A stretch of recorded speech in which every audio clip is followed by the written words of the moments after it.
A mama bear keeps hugging crying puppies. When the vets found out why, everyone was in tears.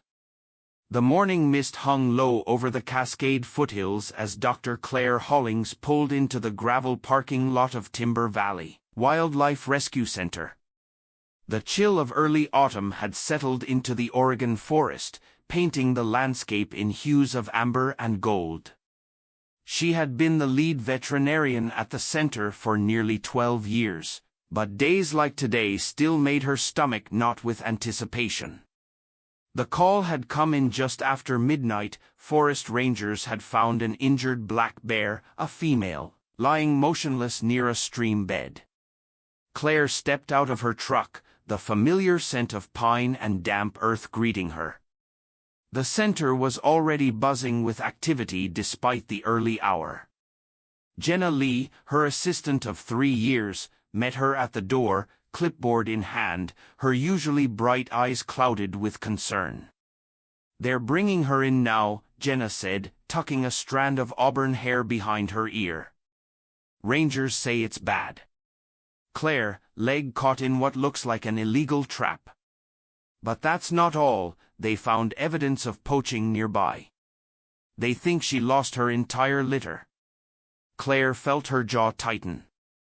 In all her years working with wildlife, the cruelty of poachers never ceased to sicken her. "Let's get the surgery room prepped. I want a full blood panel and radiographs as soon as she's stable enough." The rumble of an approaching vehicle drew their attention. A specialized wildlife transport truck backed up to the receiving area, its rear doors opening to reveal a large metal crate. Four rangers carefully unloaded their cargo, their faces grim. "She hasn't moved much since we found her," explained Ranger Mike Dona, a veteran of the Forest Service with whom Claire had worked many times before. "We sedated her at the site, but she was barely responsive even before that. It's like she's given up." Claire approached the crate, peering through the metal bars. Inside lay one of the most magnificent black bears she had ever seen, at least 300 pounds, with a glossy coat that would have been beautiful if not matted with blood and dirt.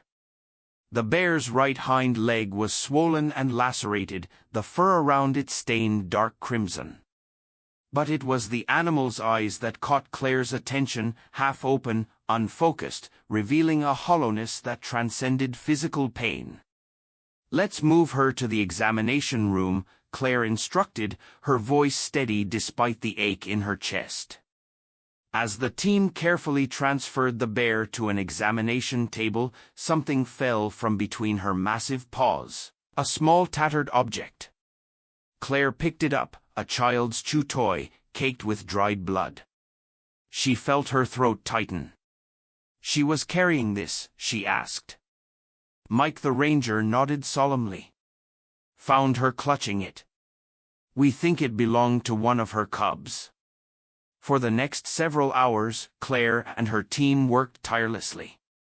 The bear's injuries were severe but treatable: a deep puncture wound from the trap, severe dehydration, and malnutrition. What concerned Claire more was the animal's apparent surrender to grief.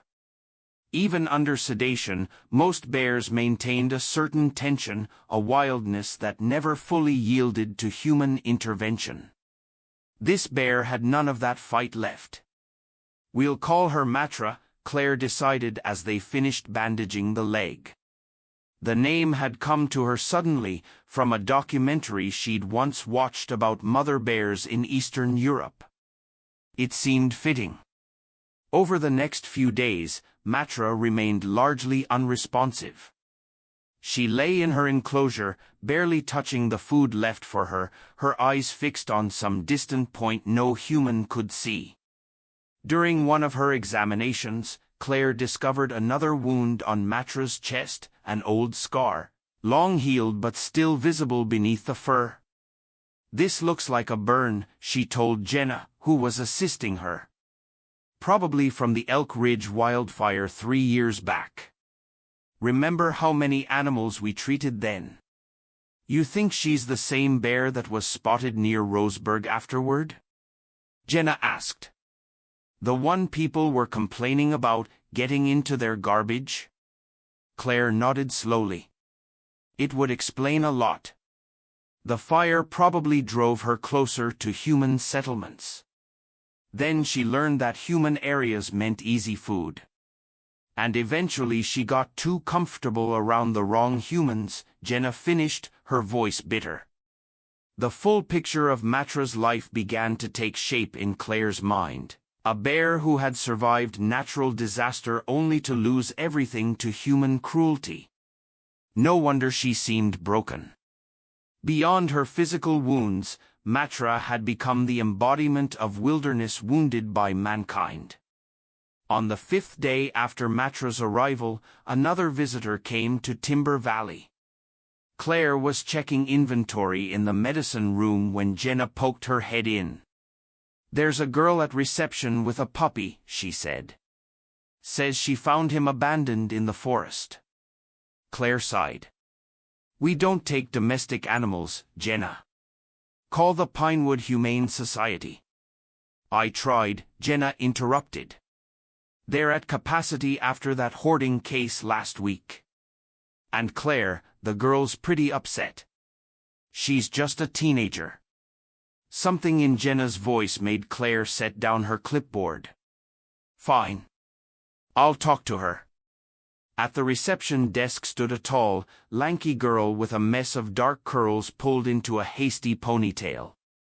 She couldn't have been more than 16, wearing mud-splattered jeans and a flannel shirt too big for her frame. In her arms was a bundle of pale golden fur, a retriever puppy, impossibly small and trembling visibly. I'm Dr. Hollings, Claire introduced herself.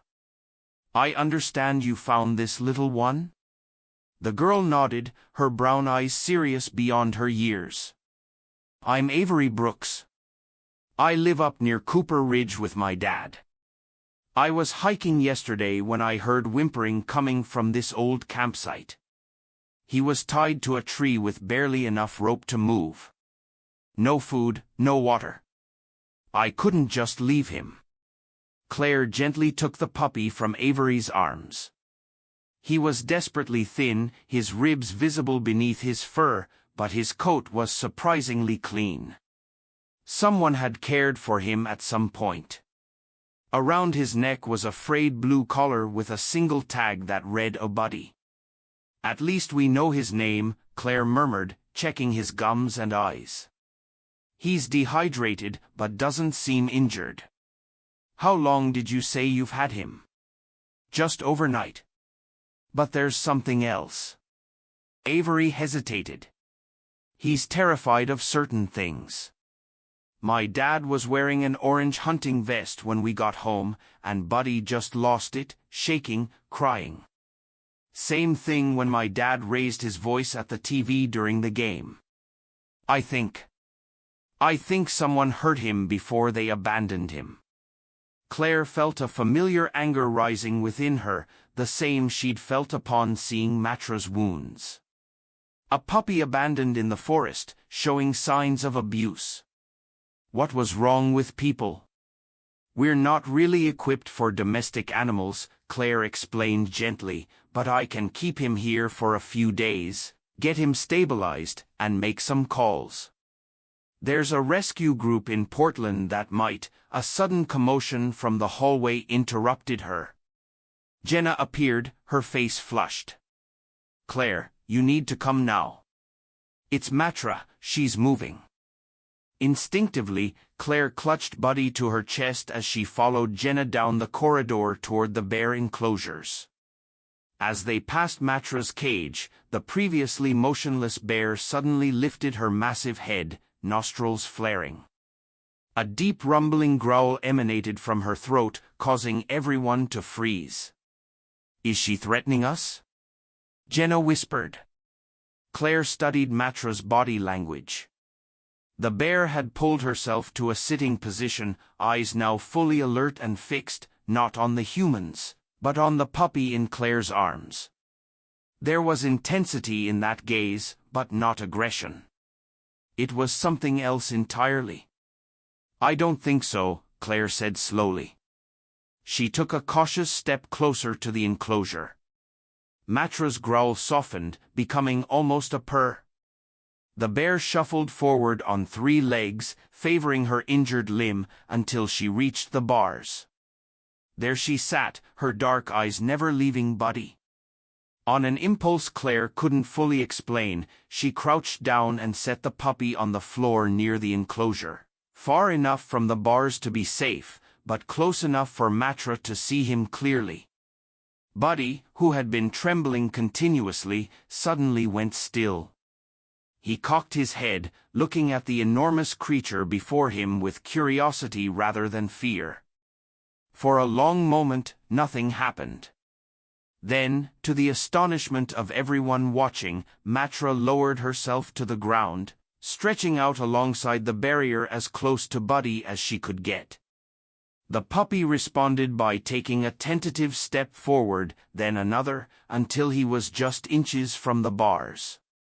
He settled down, curled into a small golden ball, his tiny body aligned with the massive form of the bear. "I've never seen anything like it," Jenna breathed. "Neither have I," Claire admitted, her scientific mind racing to make sense of what she was witnessing. "But I think we just found out why Matra decided to wake up." In the days that followed, a remarkable transformation took place. Matra, who had been refusing food and medical attention, began accepting both without resistance, as long as Buddy was nearby. The puppy, too, showed improvement, eating heartily and gradually becoming less fearful, though he still cowered at loud noises and anything orange. Most striking was their behavior toward each other was extraordinary. Whenever possible, Buddy would position himself beside the bars of Matra's enclosure. The bear would lie as close as the barrier allowed, sometimes making soft rumbling sounds that seemed to soothe the puppy when he grew anxious.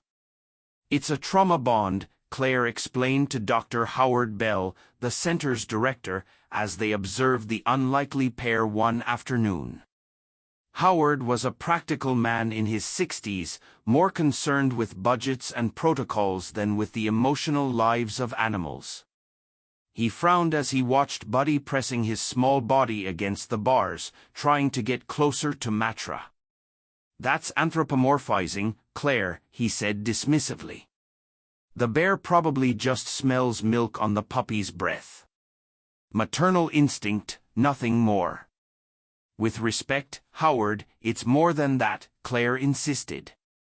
"Jenna and I have been running some tests. When they're separated, both animals show elevated stress hormones. Matra's heart rate increases, and she paces or goes back to being unresponsive.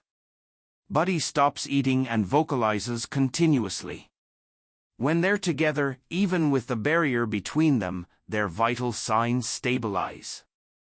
Howard adjusted his glasses, his skepticism evident. "It's dangerous and impractical, Claire. The bear is a wild animal that will eventually be released. The dog is a domestic pet that needs a home. This arrangement can't continue." "Just give me more time," Claire pleaded. "Something incredible is happening here. These two lost everything, Matra her cubs, Buddy his family. Somehow, they're healing each other." Howard sighed heavily. "1 week, Claire. Then we separate them permanently and proceed with standard protocols." Claire knew better than to push further. 1 week wasn't much, but it would have to be enough time to figure out a solution. She couldn't bear the thought of separating Matra and Buddy now, not when they had finally found something to live for. That night, as if nature itself disagreed with Howard's decision, a powerful storm swept through the valley. Wind howled through the trees surrounding the center, rain lashed against the windows, and thunder shook the foundations. Claire had stayed late, wanting to check on her patients one last time before heading home. She was in the medicine room when the power flickered and went out, plunging the building into darkness. "Great," she muttered, fumbling for her phone to use as a flashlight. The backup generator should have kicked in automatically, but something must have been damaged in the storm. She made her way through the darkened hallways, checking enclosures as she went. Most of the animals were agitated but secure. When she reached the area where Buddy was kept, her heart stopped. The door to his small cage was open, swinging gently in the draft from a window that had blown in under the force of the wind. The puppy was gone. "Buddy!" Claire called out, her voice drowned by another crash of thunder. She swept her light around, frantically searching for any sign of the golden puppy. A flash of lightning illuminated the corridor, and in that brief moment, she caught sight of movement near the exterior door, a small shape darting outside into the storm. Claire ran after him, rain soaking her instantly as she burst outside. The wind was disorienting, the darkness nearly complete between lightning flashes. "Buddy," she called again, desperation rising in her throat. The forest surrounding the center was no place for a puppy, especially during a storm. There were coyotes, foxes, even cougars that roamed these woods. Another flash of lightning revealed a scene that made Claire's blood run cold. About 20 yards from the building, Buddy stood frozen in terror, his golden fur plastered to his tiny frame. Approaching him with deliberate stealth was a fox, its eyes reflecting the momentary light, its body low to the ground in a hunting posture. Claire started running, but she knew she wouldn't reach him in time. Then came a sound that cut through even the howling of the wind, a deep, powerful roar that seemed to shake the very air. From the shadows burst Matra, moving with surprising speed despite her injured leg. The bear positioned herself between Buddy and the fox, rising to her full height, front paws extended in a posture of absolute protective fury. The fox hesitated only briefly before wisely retreating into the darkness of the forest. Matra dropped back to all fours, turning her attention to Buddy. To Claire's amazement, the bear gently nudged the trembling puppy with her nose, producing that same rumbling sound she'd been making through the bars of her enclosure. Buddy responded immediately, pressing against Matra's front leg. Claire stood transfixed, rain streaming down her face as she witnessed something few humans ever had, a moment of pure, instinctive compassion that transcended species. Somehow, Matra had broken out of her secure enclosure, navigated the building, and found her way outside, all to protect a puppy she had known for less than a week. It was several minutes before Claire could bring herself to approach. When she did, Matra watched her warily but made no threatening moves. With infinite care, Claire picked up Buddy, who was shivering but unharmed. To her surprise, Matra followed them docilely back into the building, limping slightly but determined not to let the puppy out of her sight. By morning, the storm had passed, leaving behind a changed landscape both outside the center and within. Claire had managed to coax Matra back into her enclosure, but only with Buddy's cage placed directly adjacent, the bars of the two enclosures touching. She had stayed through the night, watching as the bear curled her massive body as close to the puppy as possible, both of them eventually falling into peaceful sleep. When Howard arrived and saw the situation, his face turned an alarming shade of red. "What happened here?" he demanded, taking in the damaged window, the rearranged enclosures, and the unmistakable evidence that protocols had been thoroughly abandoned. Before Claire could answer, a new voice spoke from the doorway.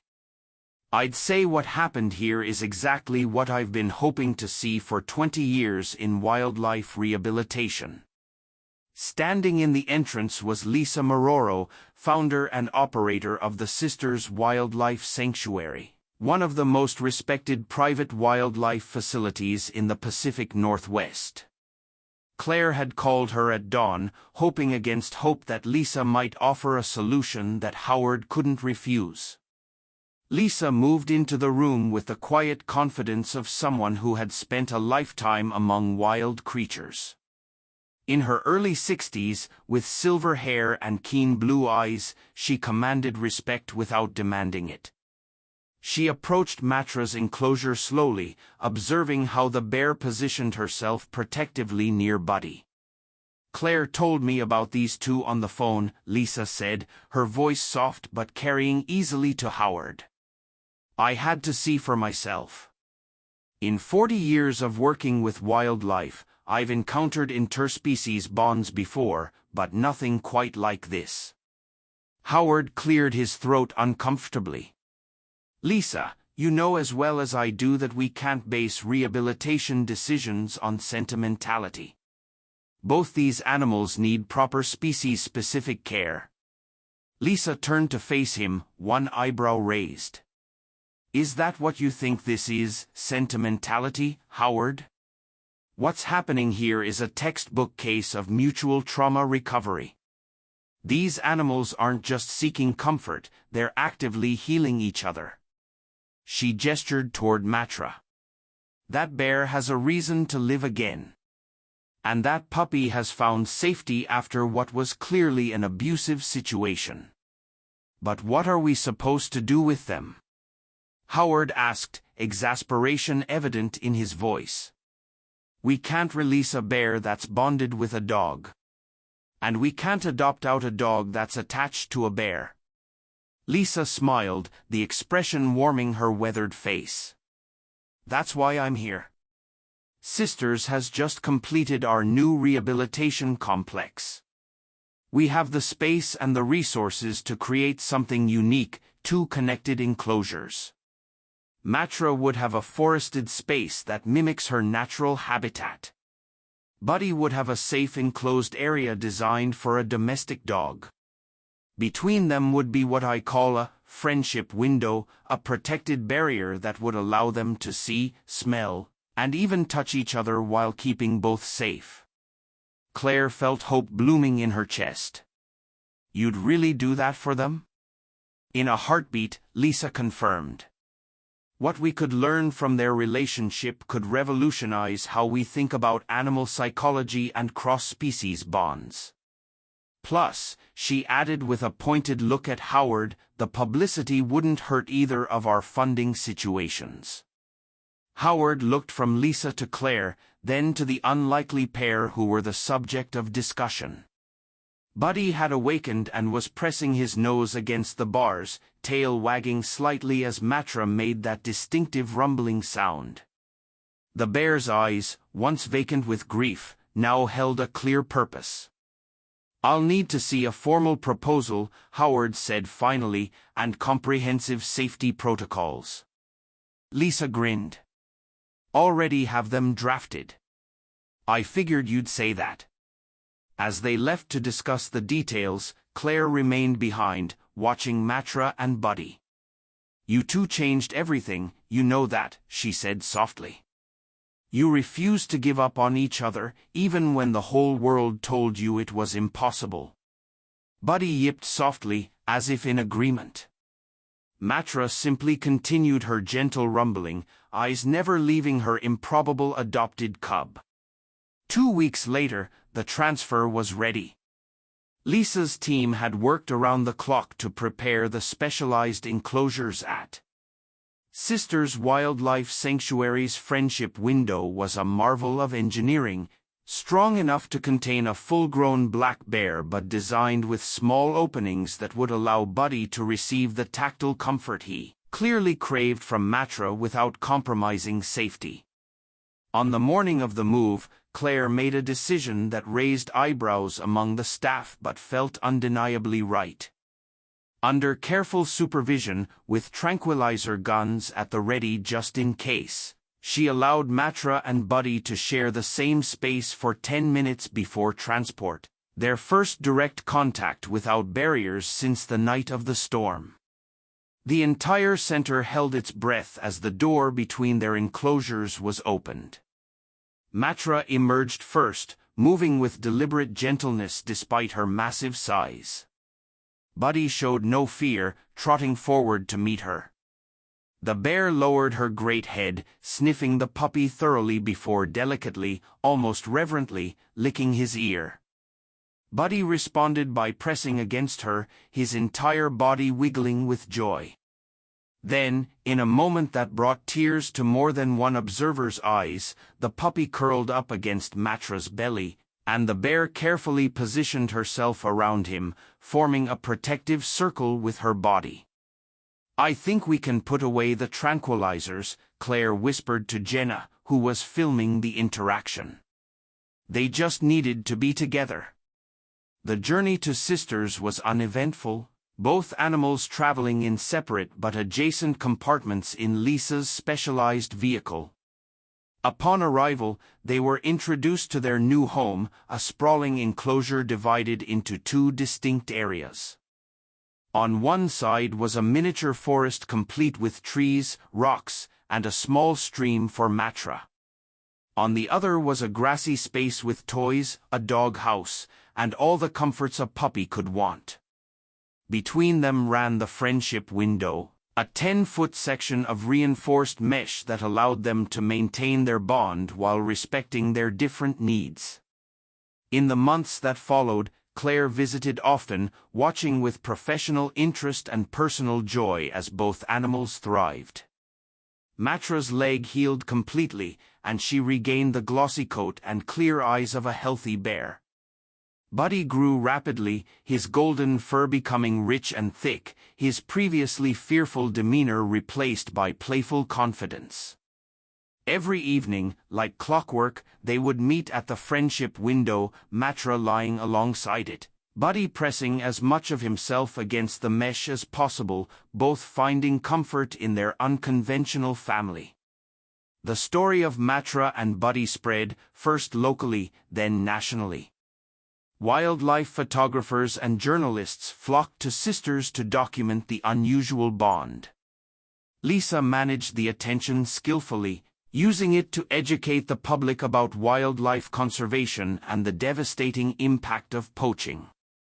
An article in Wild Northwest magazine captured their story under the headline, "Family Isn't Always of the Same Species," featuring photographs that touched hearts across the country. 6 months after the transfer, Claire received a late-night call from Jenna. "You need to come back to the center," her assistant said, her voice thick with emotion.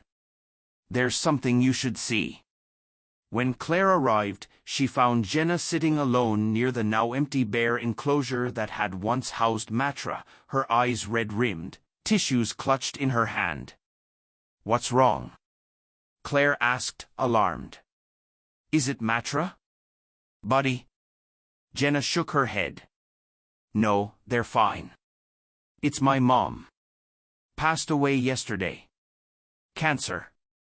We knew it was coming, but..." She trailed off, wiping fresh tears. "I came in to finish some paperwork, distract myself. I was sitting here crying when the strangest thing happened. I started hearing this sound, this deep, rumbling purr, just like the one Matra used to make for Buddy. But Matra's not here anymore." Claire sat beside her assistant, understanding dawning. "You felt her presence?" Jenna nodded.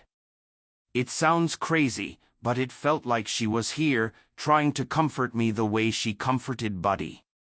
And suddenly I realized what Matra and Buddy found in each other, that ability to give and receive comfort across all boundaries. It's in all of us. We just forget sometimes." Claire put her arm around Jenna's shoulders. "I don't think that sounds crazy at all." 3 years passed.